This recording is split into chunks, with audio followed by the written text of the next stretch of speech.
We'll take you now to King City on Air, where Liberal Party leader Mark Carney is campaigning. Let's listen in. Wendat peoples, and is now home to many First Nations, Inuit, and Métis people. For now,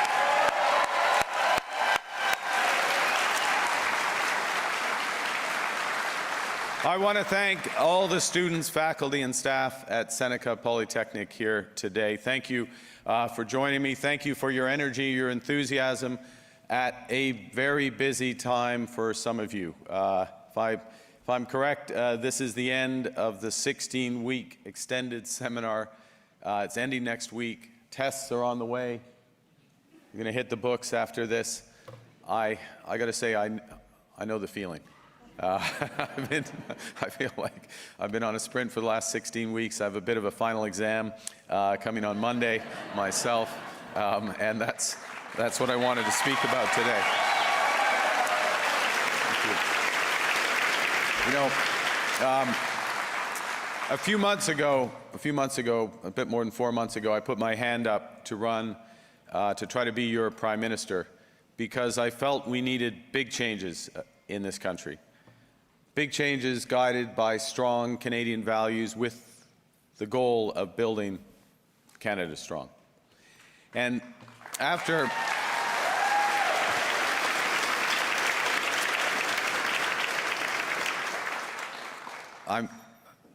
can you guys come with me for the next 2 days?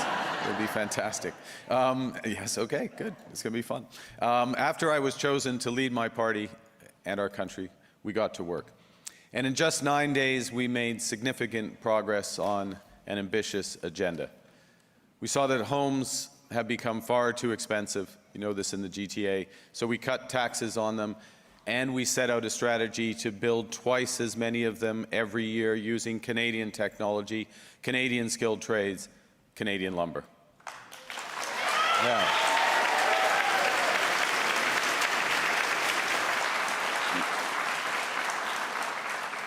We saw that the capital gains tax hike was stifling the builders and innovators that we need, so we got rid of it. We reversed it. We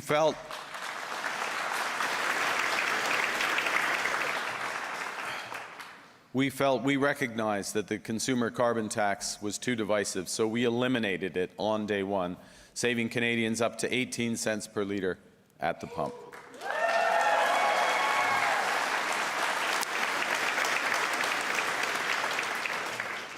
Nous avons élargi l'accès au régime canadien de soins dentaires access to the Canadian Dental Care Program so that an additional 5 million Canadians could benefit from it. We strengthened our trading relations with the European Union, France, and the United Kingdom so that our Canadian exporters would be less dependent on the United States.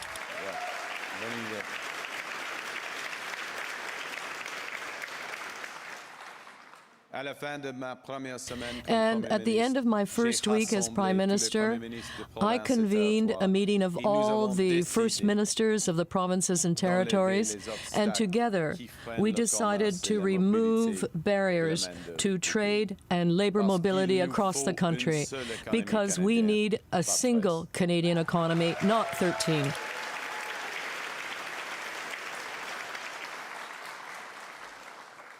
And a little over a month ago, we entered the most consequential election of our lifetimes. And that's because we are in the biggest crisis of our lifetimes. President Trump is trying to fundamentally restructure the international trading system. And in the process, he is rupturing the global economy.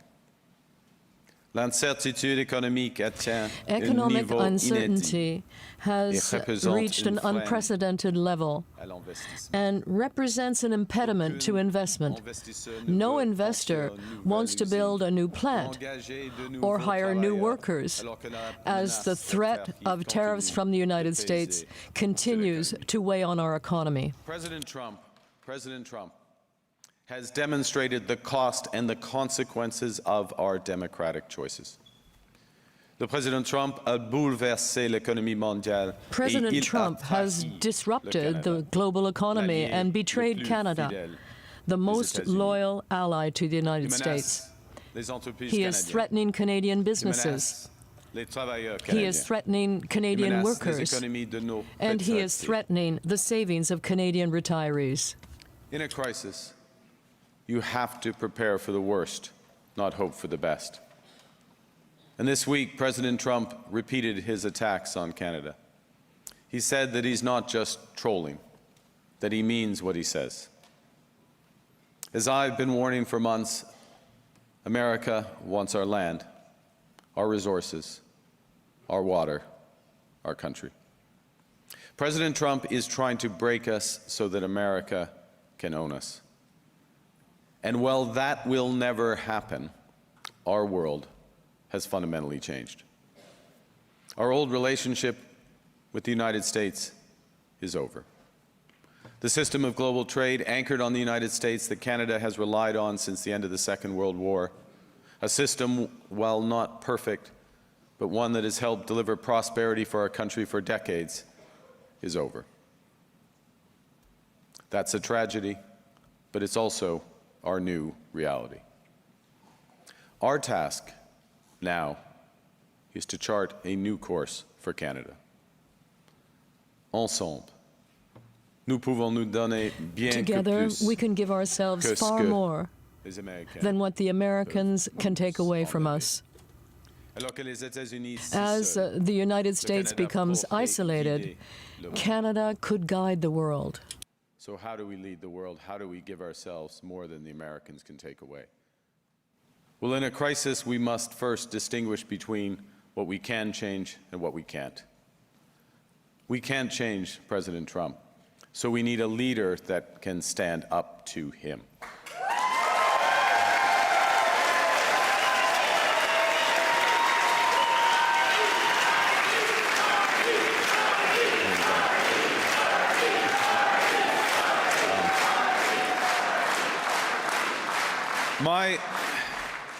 My question. Vive le Canada! Vive le Canada! Oui. My question to Canadians is simple. Is Pierre Poilievre the person you want sitting across the table from Donald Trump negotiating for us? Unlike Pierre Poilievre, I'm not a career politician, but I have managed budgets before. I have managed economies before. I have managed crises before. This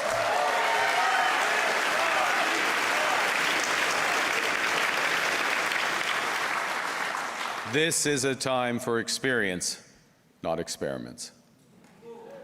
Right.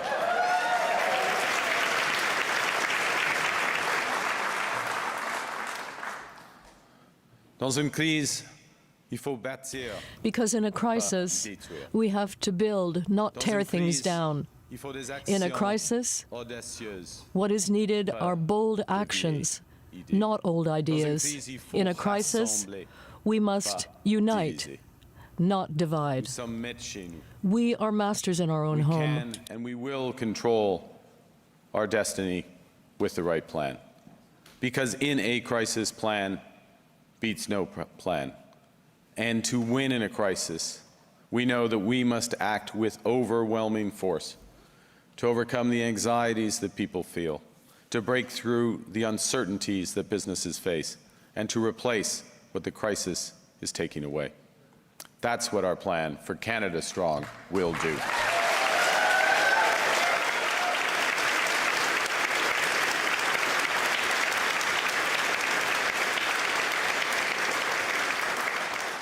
We will fight back against Trump's tariffs. We will protect our workers and businesses, and above all, we will build, baby, build. And that's important. That's important. That's important for the future of the students and the young people here today.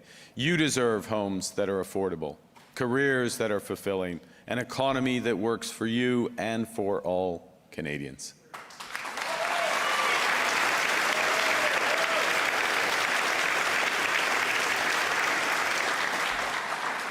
Avec notre plan, With Nous our allons bâtir plan, des logements, we will faire build du more Canada housing, une superpuissance make Canada an énergétique, energy superpower, bâtir de bonnes carrières and dans build les good métiers careers spécialisés, in the skilled et trades, bâtir de nouveaux and corridors build commerciaux new avec trading des partenaires corridors fiables. with reliable By partners. ushering in a new era of investment, jobs, and growth, our plan will create $20,000 in new growth for every Canadian over the next 5 years. Our plan will build Canada strong.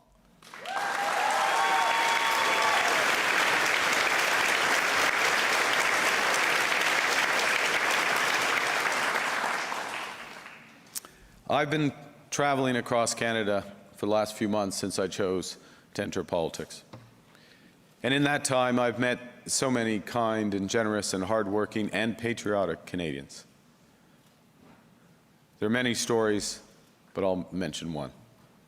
A few weeks ago, I met a teacher from Glen Williams Public School in Georgetown, Ontario. And she told me about a routine assignment that she'd given to her 9- and 10-year-olds. And the kids were asked to describe their dreams for Canada, and she shared them with me in a letter.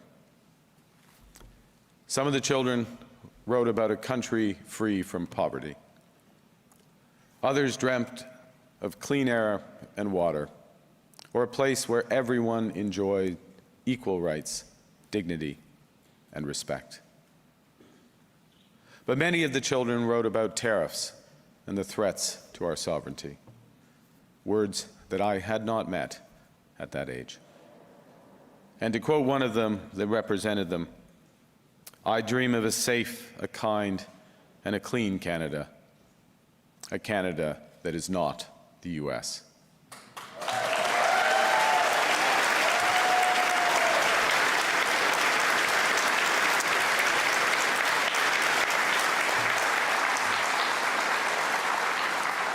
So yesterday I went back, I had a chance to go back and meet with the children and respond. And I told them that I share their dream of a Canada where everyone is safe, where people are kind to each other, and where people can be who they want to be. I told them also that I understood their concerns about President Trump's threats, but because of them, because of their parents, their friends, and millions of Canadians like them, we will emerge stronger from this crisis than before.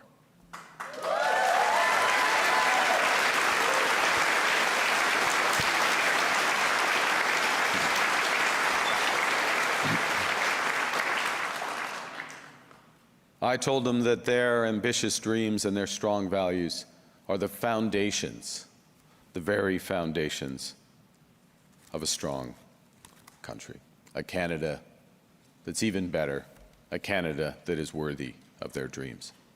So to the students and the faculty, the friends and family here today at Seneca Polytechnic, and to all Canadians, I would say this: this is a critical election. There are some people on both sides of our border who claim that we're not a real country. They couldn't be more wrong. Canada is more than a nation. We are a confederation. We are a sacred set of ideas and ideals built on practical foundations. We know we're not perfect, but we always strive to be good. We do things not because they're easy, but because they are right. That much of the strength as a country, our strength lies in our resolve to work together in our unity. Because united, we have done hard things, seemingly impossible things throughout our history. United, we have built one nation in harsh conditions with sometimes a hostile neighbor. United, we've confronted our own past with Indigenous peoples. United, we have created universal public health care. Unis, nous avons bâti un pays qui United, ressemble des we langues et have cultures. built a country that brings together different languages, cultures, and beliefs. United, we have built critical cultural institutions, such as CBC Radio-Canada. United today, we are buying Canadian. United, we are exploring everything our country has to offer. United, we are supporting our friends, our neighbors, in the crosshairs of President Trump. United, we are standing up for our nation. And united, we will win this trade war, and we will build the strongest economy in the G7 that works for everyone.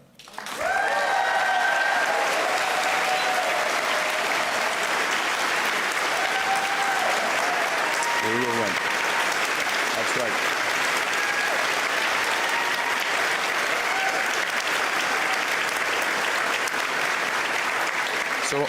So I'm asking for your support to unite our nation through this crisis, to protect the values we share, to build an even better country. I'm asking you to vote with me for positive reasons, regardless of which party you voted for or supported in the past. I'm asking for your vote to stand up to Donald Trump, to build a united Canada, to build a Canada.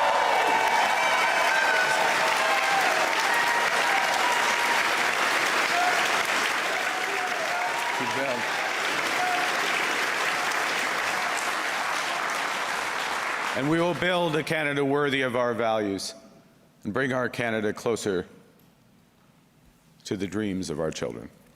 Build Canada strong. Thank you.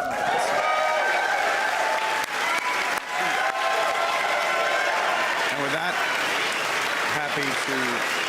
Thank you, Prime Minister. We'll now start with a question from the media delegation. Good morning, Mr. Carney. Tom Perry with CBC. You've got a packed schedule for the last couple of days of the campaign. We're in a conservative riding right now, so I'm wondering, looking ahead, the ridings you're going to be visiting, the places you'll be going, what are you trying to accomplish? Are you playing offense or defense right now? We're trying to speak to as many Canadians as possible, energize amazing groups of people like this. As I said, I mean, we are in the equivalent of Game 7 of the Stanley Cup in the last 2 minutes.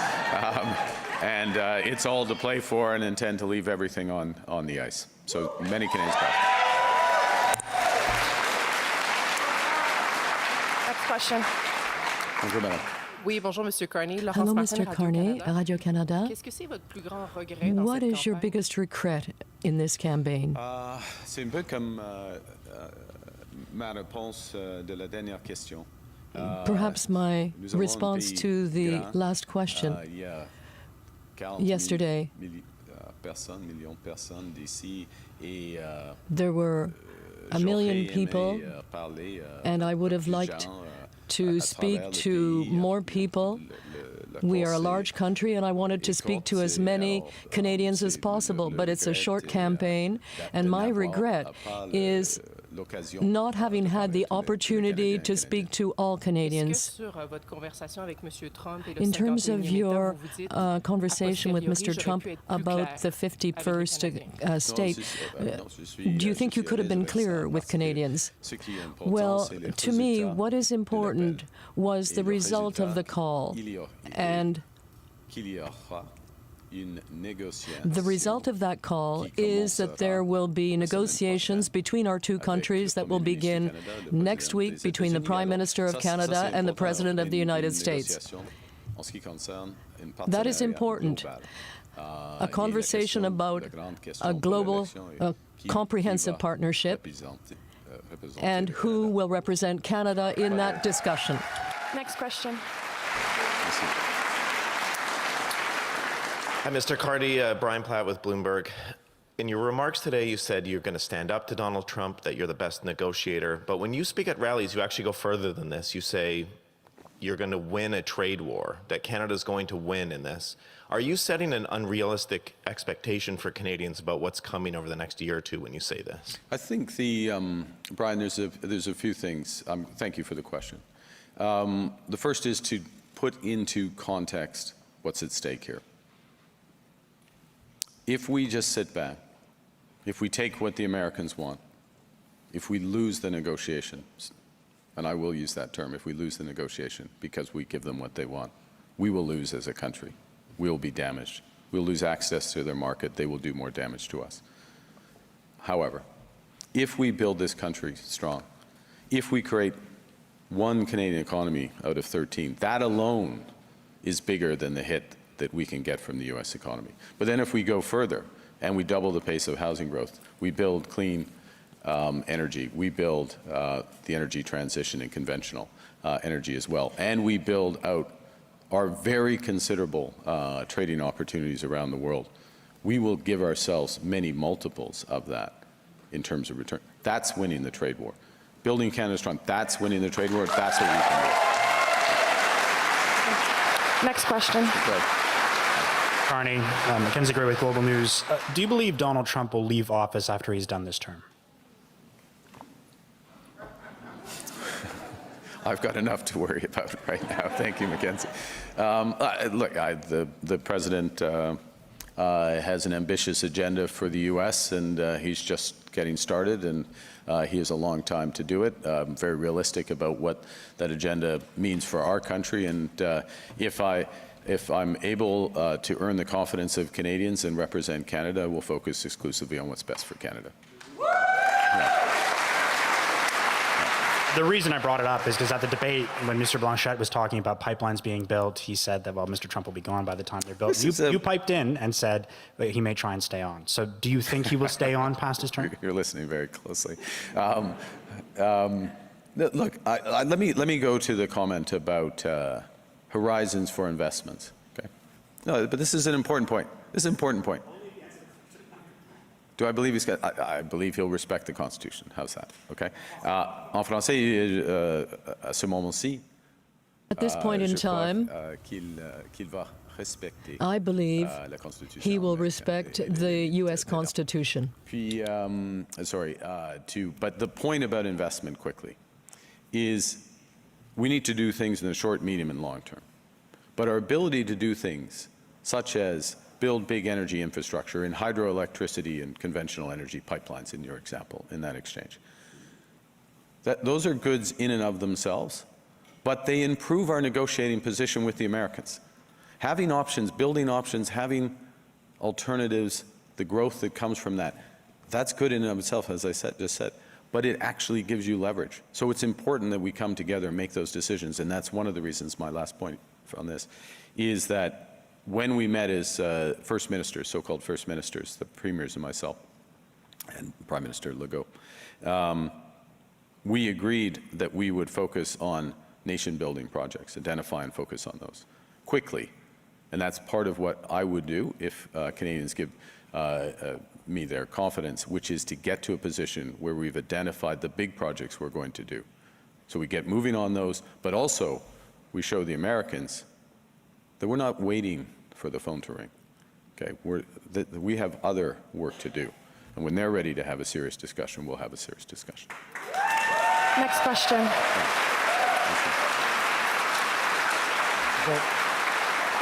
Bonjour, Monsieur Carney. Michel Sabat, la presse Hello, canadienne. Mr. Carney. You know that the polls are saying that your party will win, but voters may be wondering what the point is to go out and vote. So, what could be the consequences of a low turnout of voters? Well,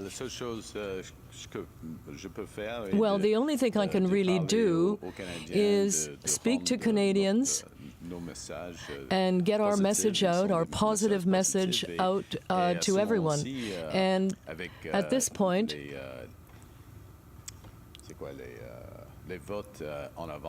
with the advance polls, it's quite the opposite. Far more people voted in the advance polls than previously. So I think Canadians are fully engaged in this election. And I believe that many Canadians will go out and vote. So your position in the polls is not a threat? No, there's only one poll that matters, and that's Monday. Look, all I can do and all I will do is to speak to as many Canadians as possible with our positive messages.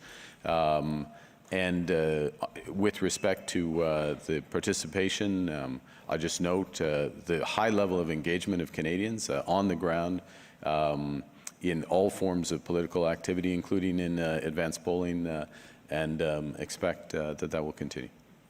Next question. Good morning, Mr. Carney. Justin Lang, freelance. In recent weeks in the U.S., you've seen instances of deportations without due process to El Salvador. You've seen tourists arrested, detained, deported, and you've seen arrests of judges who have blocked these deportation orders. Given all of that, what message would you give to Canadians traveling to the U.S.? And do you have concerns about the state of the rule of law in America? Well, I think what I'd say as follows is that the U.S. system is one of checks and balances, famously, and we have also seen a series of judgments in the U.S., for example, with respect to a recent judgment from memory, I'll get the exact date wrong, but a Boston judge with respect to certain forms of deportations that have been ruled, at least in this instance, as illegal and that having force. So the American system has many checks and balances. At its core is the rule of law, and I expect that to continue. Yes, I'm concerned about certain circumstances, and of course we continue to monitor the behavior in the U.S. with respect to agreements that we have with them. Next question. Althea Raj, the Toronto Star. Polls suggest that you're on your way to majority government, but not with more than 50% of Canadians voting for you. So I'd like to ask you a double-barreled question, if I can. Sure. Do you think it's fair that you could possibly obtain a very strong majority mandate with less than a majority of the country voting for you? And we've seen in the last week you sharpening your attacks against Pierre Poilievre. We saw the crowd boo this morning. We saw them boo last night. We've seen the Conservative leader also sharpen his attack, suggest that Liberals don't want people to own a house. They want people foraging for their food, or they believe that the Liberal future means that we will be foraging for our food. If you do win on Monday, what will you do to reach out to all the millions of people who will have voted for Pierre Poilievre? Well, they're not going to have to forage for food. Look, I'm running to be Prime Minister of the country. I'm doing everything I can to be as transparent as I can about what we will do if we gain the confidence of Canadians under our system. But the Prime Minister of the country is the Prime Minister of the country, the Prime Minister of works for every Canadian all the time, regardless of who they voted for or whether they voted, and for young people who can't vote as well. So it's a tremendous responsibility, and it's one I view in its totality. So if I'm humbly speaking, if I gain that confidence through our system, absolutely, we'll work for all Canadians. Next question.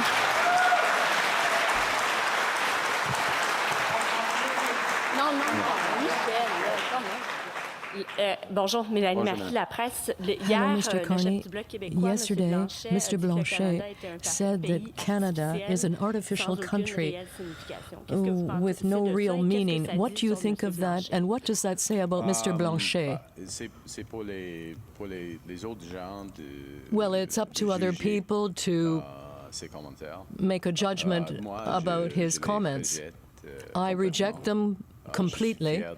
I am proud to be Canadian, and there are many reasons to be proud of Canada. Canada is an incredible country, a unique country.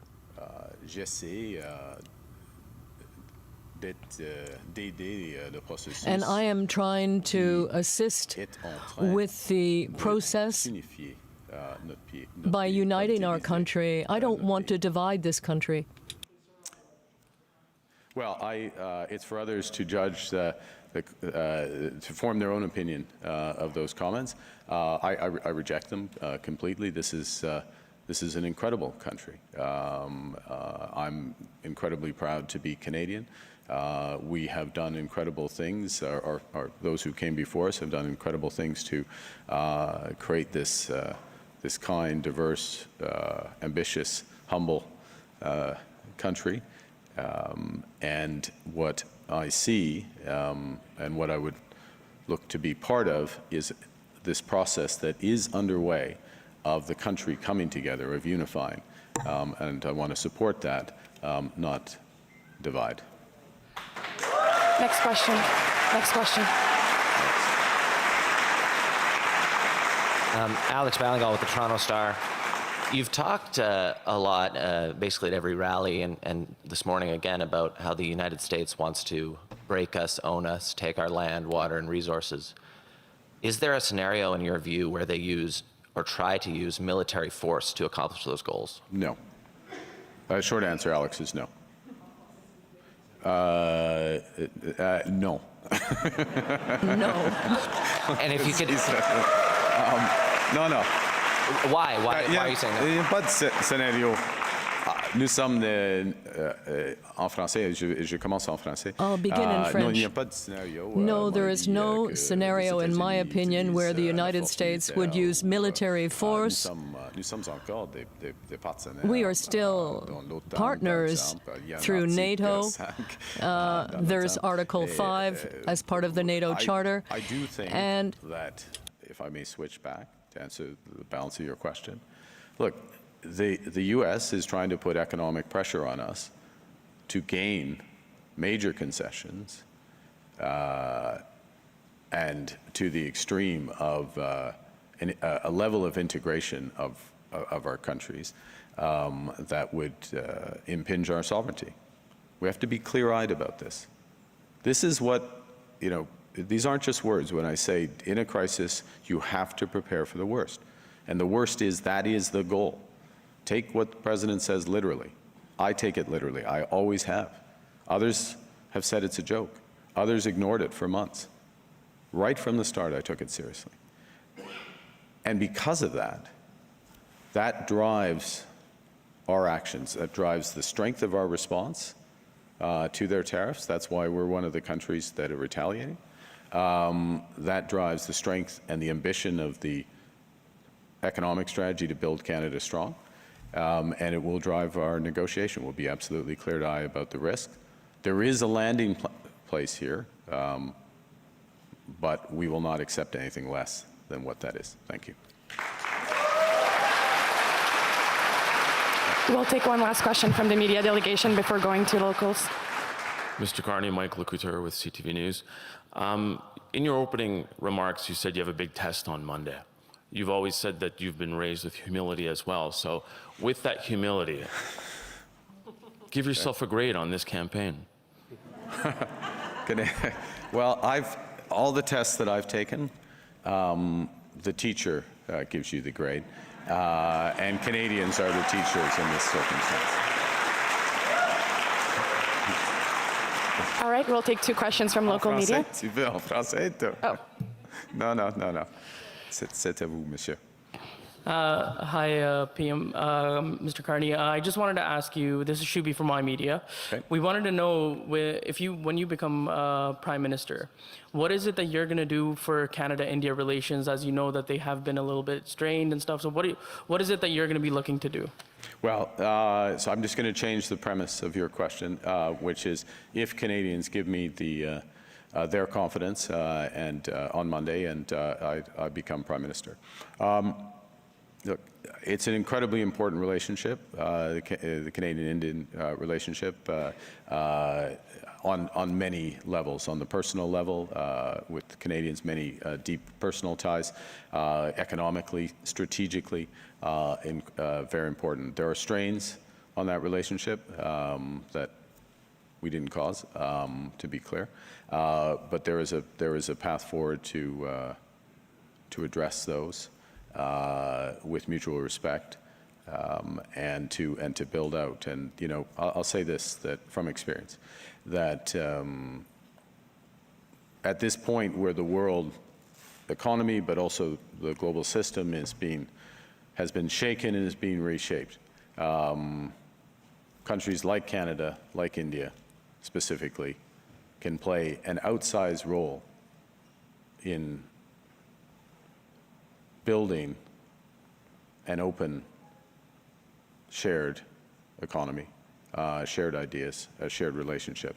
And I think the opportunity will be created for that. It's been created because of the negative events that have happened. When I'm speaking specifically about the trade war, but it's one of the opportunities that I would look to pursue if I were selected by Canadians. Thank you. We'll take one last question. Yeah. Great. Hi, Mr. Carney. James Matthews from Sky News. Based on... That's a version of local media. Local somewhere. Yeah, exactly. Based on Donald Trump's performance so far, and based on your limited conversation with him, what makes you think you can influence how he interacts with Canada? And at the risk of taking you back to a dark place, what lessons of Brexit will you apply? Well, I think the lessons of Brexit are beginning to be applied to the United States. You know, when you break off or substantially rupture trade relationships with your major trading partners, Canada included, most important trading partner, the United States, you end up with slower growth, higher inflation, higher interest rates, volatility, weaker currency, a weaker economy. And we're in the early stages of that in the United States. And that's one of the important things here. So with respect to influencing the president, with respect to the dynamics of a negotiation, is America is going to get weaker as time goes on. We're going to get stronger. Okay? That's what Canada Strong means. That's why we have this strategy. That is what we're going to do. Thank you. This is what concludes today's press conference. That was Liberal leader Mark Carney campaigning in King City, Ontario, talking about his party's platform, a big focus on economic uncertainty from Donald Trump's trade war, and mentioning who do you want sitting in across from Donald Trump during these negotiations, saying that he is calling for experience, not experiments. CBC's Alexandra Silberman was listening in. Alexandra, what stood out for you from that event from Mark Carney? Well, Nisha, we heard a very clear and consistent closing message from Mark Carney there, really urging Canadians to make the trade war, to make this tension with U.S. President Donald Trump the ballot issue, the focus for Canadians when they head to the polls on Monday. We heard repeated mentions of U.S. President Donald Trump, the threats he's created with this trade war to Canada's economy, his comments threatening Canadian sovereignty. That was largely the entire focus of this speech. Focused on the trade war and the economy, trying to maintain the framing of this closing week message on that issue. I'd also like to touch on one of the questions which jumped out as well. We heard one of the reporters there ask Carney for reaction to comments that were made yesterday by the Bloc leader, Yves-François Blanchet. He said yesterday, I have it here in front of me, quote, "We are, whether we like it or not, part of an artificial country with very little meaning called Canada." That's what the Bloc leader, Yves-François Blanchet, said yesterday. Carney was asked for his reaction to that.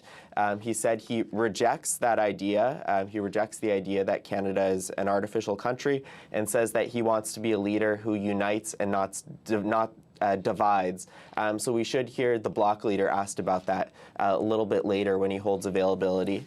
Carney was also asked around how he will reach out, if he is elected, how he will reach out to millions of Canadians who vote Conservative in this election, given the projections that the polls are showing that he may be in a position to form a majority government without the support of the majority of Canadians. And he says he will be a prime minister who works for all Canadians and works to reach out and unite Canadians who vote for different parties or who didn't vote at all in this election. So we're expected to continue to hear that message from Mark Carney that we've really heard all along throughout this election campaign, keeping the focus on U.S. President Donald Trump, the threat of the United States, which Mark Carney and the Liberals are hopeful will be a winning message on Monday.